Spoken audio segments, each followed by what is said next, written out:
Welcome to V media news బులెటిన్ల ముందుగా headlines. Advantage Assam 2.0 investment infrastructure summit ను ప్రారంభించిన ప్రధాని మోడీ.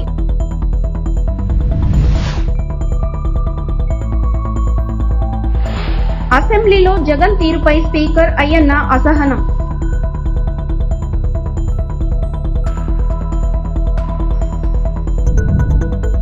తిరుమల శ్రీవారిని దర్శించుకున్న సినీ నటి నిహారిక.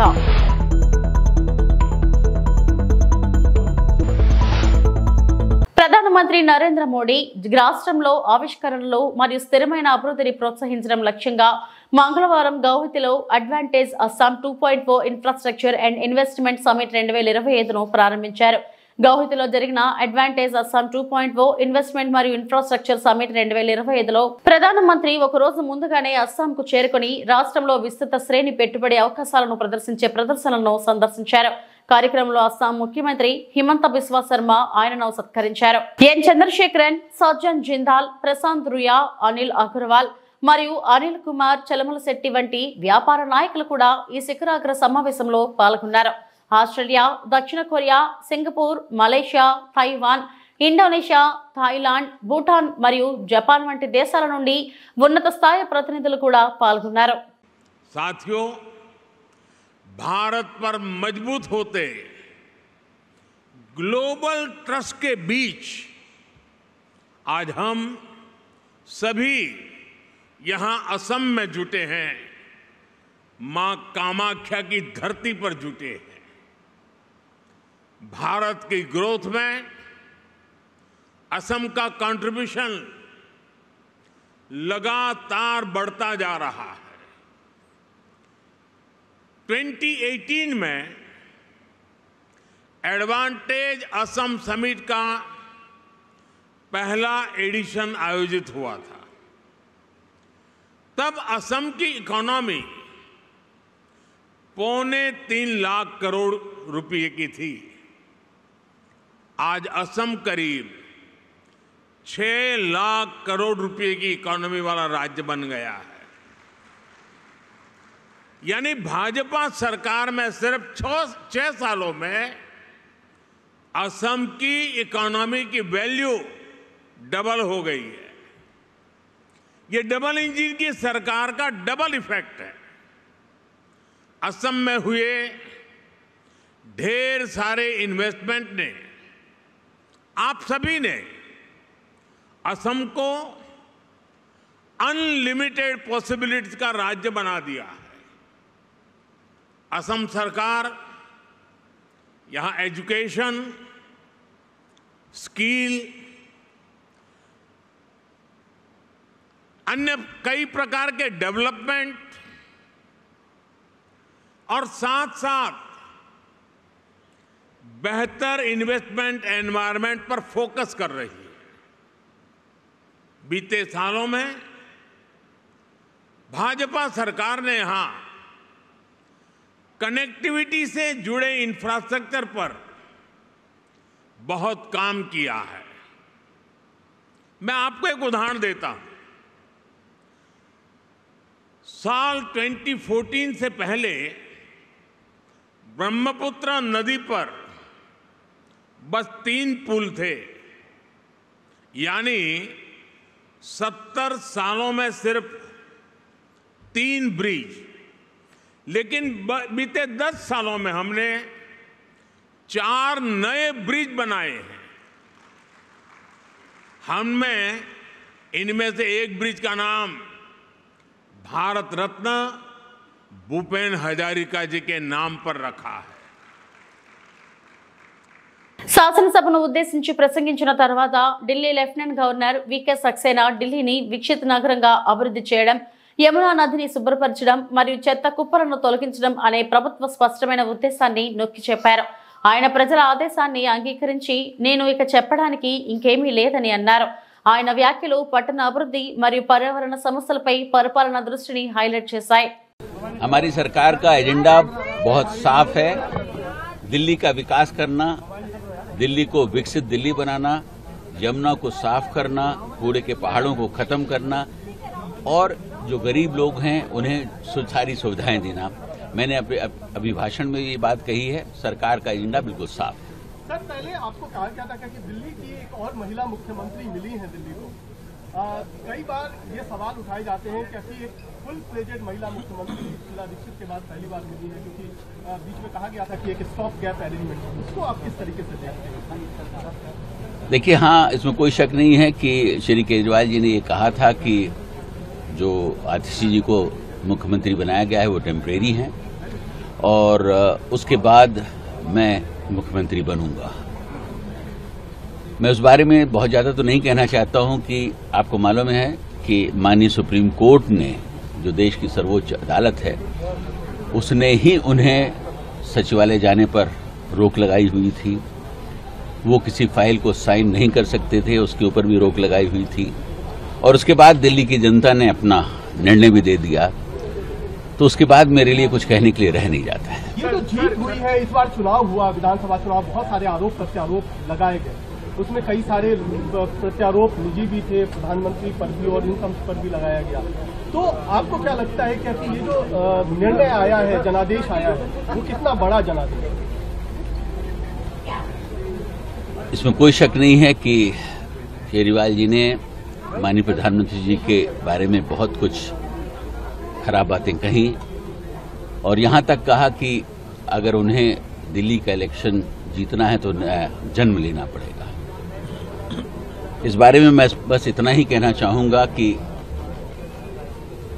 जब कभी कोई व्यक्ति किसी को छोटा समझता है, या तो वो उसे दूर से देखता है या अपने गुरूर से देखता है और उसका जवाब जनता ने दे दिया है। ధన్యవాదాలు। అసెంబ్లీలో వైకాపా సభ్యుల ప్రవర్తనపై స్పీకర్ అయ్యన్న పాత్రుడు తీవ్ర అసహనం వ్యక్తం చేశారు. బడ్జెట్ సమావేశాల రెండో రోజు సభ ప్రారంభం కాగానే ఆయన మాట్లాడారు. గవర్నర్ ప్రసంగం సమయంలో వైకాపా సభ్యులు వ్యవహరించిన తీరు సరికాదన్నారు. సీఎంగా పనిచేసిన వ్యక్తి సభ్యత్వం మరిచి ప్రవర్తించారని జగన్ను ఉద్దేశించి ఆయన వ్యాఖ్యానించారు. తన పార్టీ సభ్యుల తీరును నియంత్రించాల్సింది పోయి కూర్చొని నవ్వుకుంటారని నిలదీశారు. బొత్స వంటి సీనియర్ నేత పక్కనే ఉండి కూడా జగన్ చేసేది తప్పని చెప్పలేదని ఆక్షేపించారు. రానున్న రోజుల్లో ఇలాంటివి జరగడానికి వీల్లేదని, ఎక్కడైనా జగన్ విజ్ఞతతో వ్యవహరించాలన్నారు. అందరికీ నమస్కారం అండి. ఈ సభని ప్రారంభించే ముందు రెండు విషయాలు కొన్ని మీతో మాట్లాడాలనుకుంటున్నాను. నేను ఏంటంటే, నిన్న సభలో జరిగినటువంటి సంఘటన మీ అందరూ చూశారు. నాకైతే చాలా బాధ అనిపించింది. ప్రజాస్వామ్యంలో మన రాష్ట్రంలో ఉన్నతమైన సభ ఈ సభ. ఆ సభకి ప్రసంగించడం కోసం ముఖ్య అతిథిగా గవర్నర్ గారిని అతిథిగా మనం ఆహ్వానించుకున్నాం. అతన్ని గౌరవించవలసిన బాధ్యత అందరూ సభ్యులందరూ మీద ఉంది, మీ అందరికీ తెలిసిన విషయమే. అటువంటి గవర్నర్ గారు ఉపన్యాసం చేస్తున్నప్పుడు నిన్న జరిగిన సంఘటన సభ్య సమాజం సిగ్గుపడవలసిన విషయం నేను భావిస్తున్నాను. నిన్న జరిగిన సంఘటన మీరు కళ్ళారా చూశారు, మీరు అందరూ కూడా, మీరే కాదు ప్రజలందరూ చూశారు.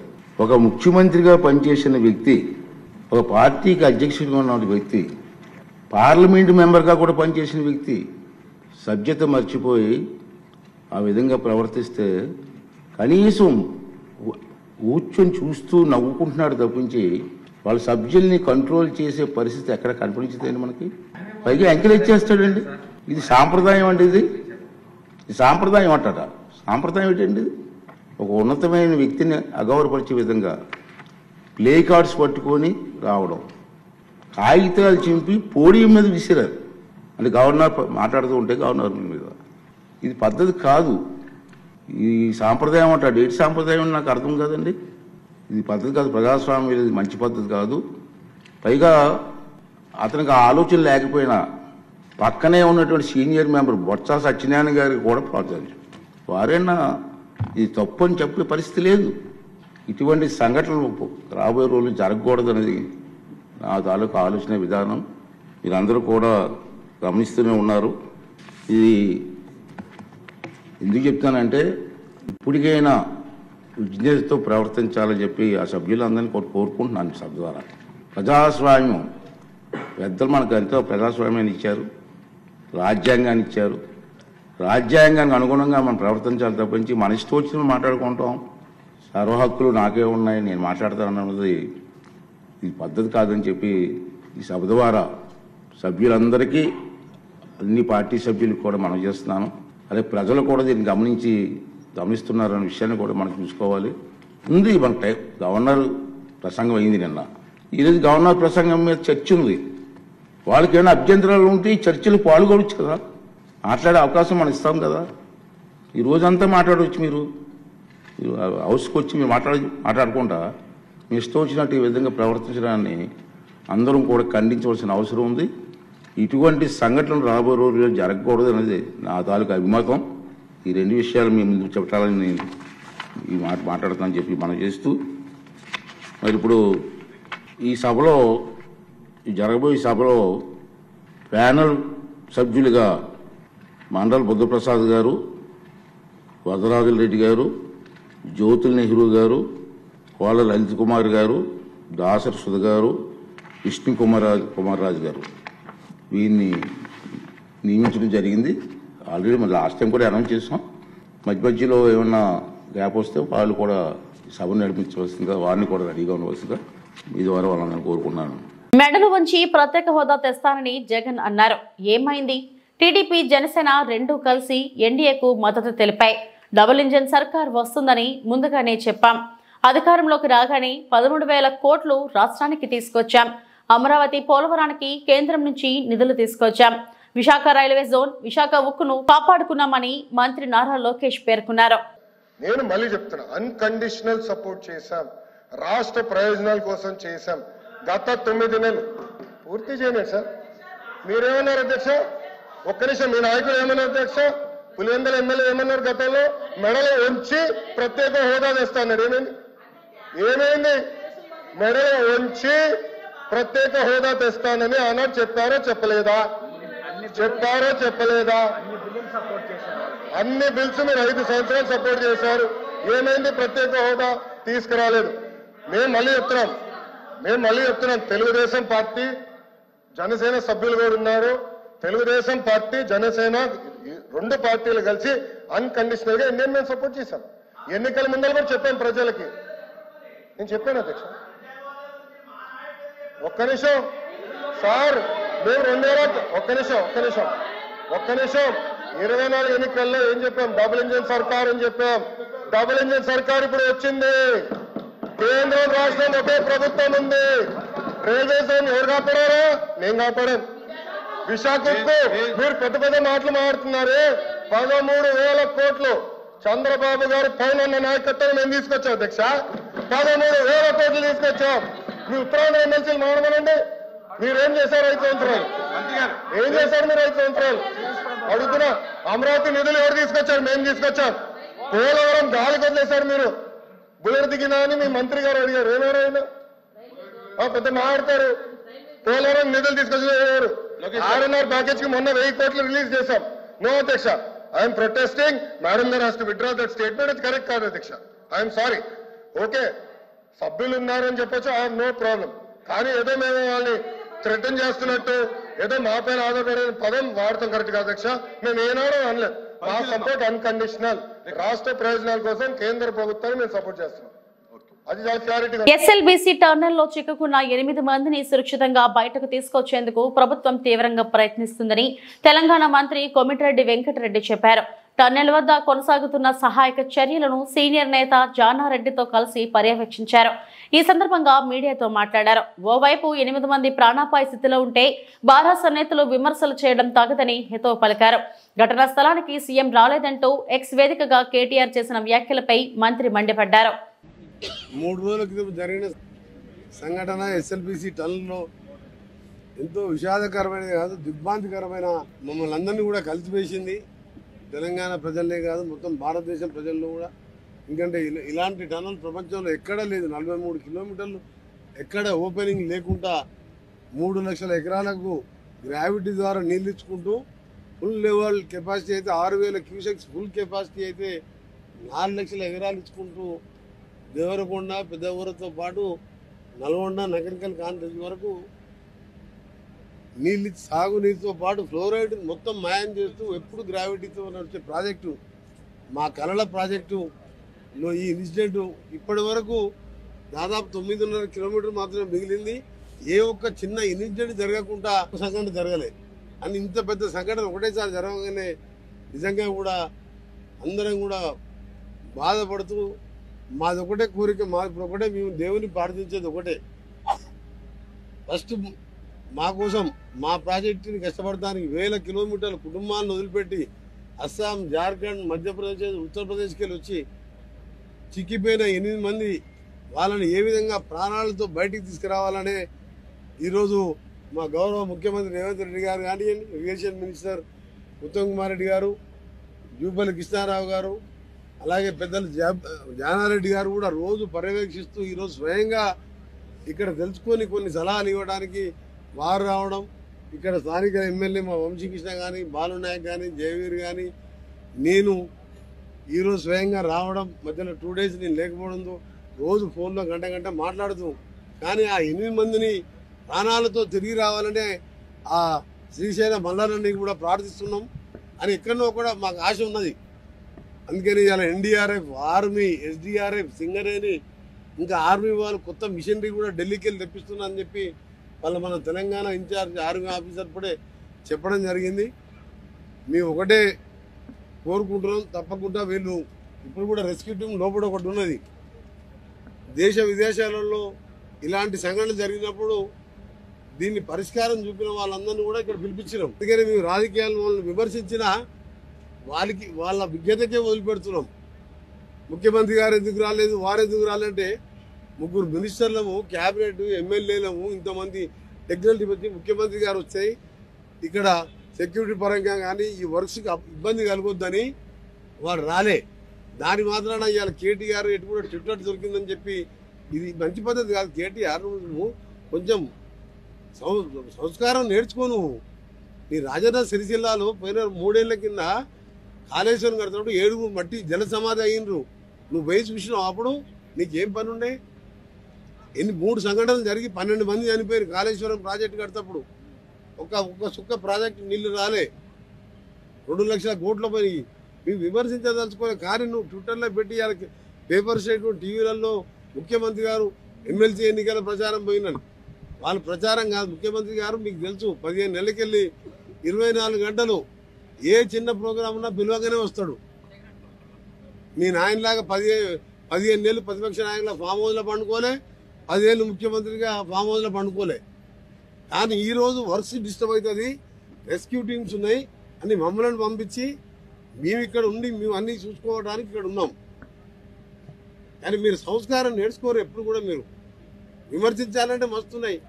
రాజకీయాలు ఇన్సిడెంట్ అయినప్పుడు అక్కడ అధికారులకు, రెస్క్యూ టీంలకు వాళ్ళకు సేవలు అందించడానికి ఇబ్బంది లేకుండా ఈ సెక్యూరిటీ పేరు మీద పోలీసులు అడా ఉండొద్దని ముఖ్యమంత్రి గారు రాలేదు. అయినా మేమందరం కూడా గవర్నమెంట్లో ఇచ్చుకుంటూ మాకు తోచిన సలహాలే కాదు, ప్రపంచంలో ఇలాంటి సంఘటనలు జరిగిన వాళ్ళందరినీ కూడా పిలిచే పనులు ఉన్నాం. అమెరికాకు చెందిన రాబిన్స్ కంపెనీ వాళ్ళకు కూడా ఇప్పుడే నేను మాట్లాడినా, ఎట్లా నోరు వచ్చిందో అర్థం కాదు. కేటీఆర్ గారు ఎందుకు ఈ రాజకీయాలు మాట్లాడతారు మీరు? ఒక్కసారి మరి ప్రతిపక్ష నాయకుడు మీ నాయన నువ్వు కొడితే గట్టి కొడతా అన్నావు కదా, మరి వచ్చి ఇలాంటి ఇన్సిడెంట్ ప్రతిపక్ష నాయకుడు బాధ్యత లేదా? ఇలా పెద్ద మనిషి ఏ పదవి హోదాలో ఉన్నాడు, 2 రాష్ట్రాల్లో సీనియర్ అయినా ఈ వయసులో కూడా వచ్చి సలహాలు ఇస్తూ వాళ్ళందరికీ కూడా మీరు తొందరపడకండి, ఏ విధంగానన్నా బతికించండి అని చెప్పి ఆయనకున్న అనుభవంతో ఇవాళ చెప్తుంటే ప్రతిపక్ష సినీ నటి నాగబాబు కుమార్తె కొణదల నిహారిక తిరుమల శ్రీవారిని దర్శించుకున్నారు. మంగళవారం వేకువజామున స్వామివారి సేవలో ఆమె పాల్గొన్నారు. దర్శనం అనంతరం అధికారులు ఆమెకు తీర్థ ప్రసాదాలను అందజేశారు.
కోనసీమ తిరుమలగా ప్రసిద్ధి చెందిన ఆత్రేయపురం మండలం వాడపల్లి శ్రీ వెంకటేశ్వర స్వామి వారి దేవస్థానంలో సోమవారం హుండీ లెక్కింపు నిర్వహించారు. 31 రోజులకు సుమారు 1,34,00,000 రూపాయల ఆదాయం సమకూరింది.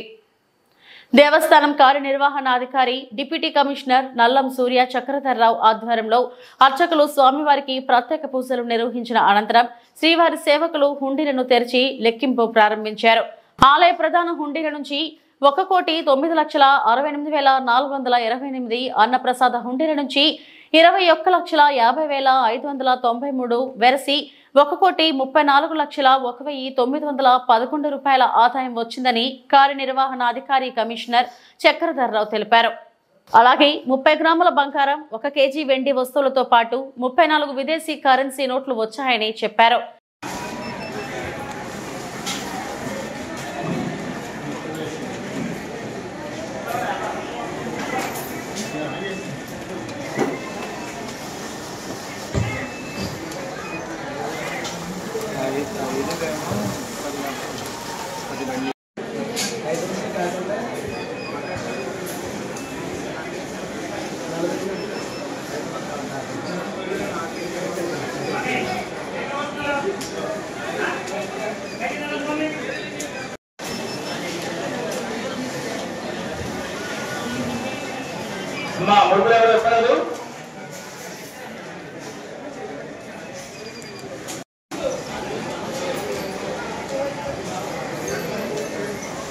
అమ్మా నోట్లు లెక్క పెట్టేవాళ్ళు తీవ్రంగా తక్కువ వచ్చేలా చూడాలి. మీరు డెవలపర్ 2 మంది చేయకుండా ఒకసారి క్లియర్గా చూసుకోండి.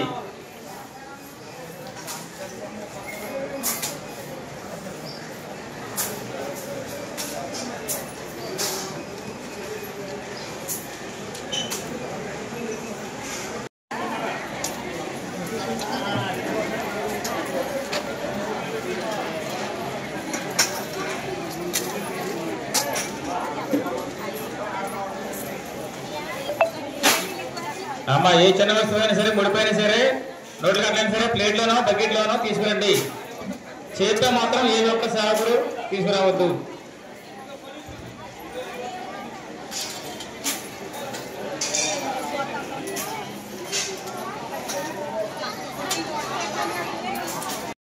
అలాగే 20 రకాలు పాతది కొత్తవి, అలాగే 50 కూడా 2 రకాలు చూడండి. మీ దగ్గర ముడుపులు వచ్చిన పిల్లలు వచ్చిన పక్కన పెట్టండి, 2 ప్లేట్లు తీయండి. ఇవి ఇప్పటివరకు నా బులెటిన్ అప్డేట్స్. నమస్తే.